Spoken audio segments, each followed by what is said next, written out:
सगळ्यांना सप्रेम जय भीम. मी आता प्रत्येक आपण सिनेमा बनवत होतो, आपण प्रेक्षकांना एवढीच विनंती करतो की तुम्ही सिनेमागृहात या, सिनेमा बघा. कारण कमर्शियल सिनेमा असतो, आर्ट सिनेमा असतो, पण आपला हा जो सिनेमा आता निशांतने लिहिलेला आहे हा सिनेमा प्रत्येकासाठी आहे. म्हणजे तरुणांसाठी आहे, म्हाताऱ्या गोऱ्या लोकांसाठी आहे, जे काय आता भविष्यात मुलं पुढे काय येणार आहेत त्यांच्या सगळ्यांसाठी आहे. प्रत्येकाच्या विचारांसाठी हा सिनेमा आहे आणि निशांतने खूप विचार करून हा सिनेमा लिहिलेला आहे. तर त्या लिखाणाच्या दरम्यान मी त्यासोबत होतो आणि आमची नेहमी चर्चा असायची. तर मी असं विनंती करेन की सगळ्यांनी एकदा नक्की जा, हा सिनेमा बघा, तुम्हाला सगळ्यांना प्रचंड आवडेल एवढीच विनंती करेन. आणि अजून एक मला सांगायचं झालं की साहेबांचं गाणं वाजलं, सगळे थिरकले. माझी आठवणीमध्ये एक, आता मला नेहमी मी निशांत दादाशी बोलत असतो, पण आता संधी मिळाली तर बोलून घेतो. पहिला आवाज माझ्या कानावर पडला तो फक्त साहेबांचा पडलेला.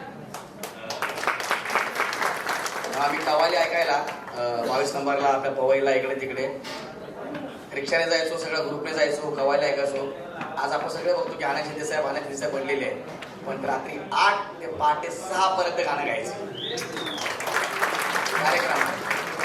आतापर्यंत शिंदे घराण्याने आपल्याला 45,000च्या वर गाणी दिलेली असते. त्यांचा आवाज आला आणि कोणी थिरकू नये असं होऊ शकत नाही. आमचं भाग्य समजतो की तुमचा आवाज आपल्या चित्रपटाला लागलेला आहे, त्याच्यावरती आता वर्षानुवर्ष 100-200 वर्ष चालणार आहे.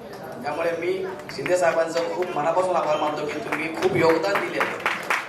तुमचा आवाज, तुमचं गाणं वाजलं तर तुम्ही असा व्यक्ती नाही की तू थिरकत नाही. आजपर्यंत तुमच्या मनापासून खूप छोटा आहे मी तुमच्यापेक्षा, पण खूप आभार मानतो तुमचे. धन्यवाद.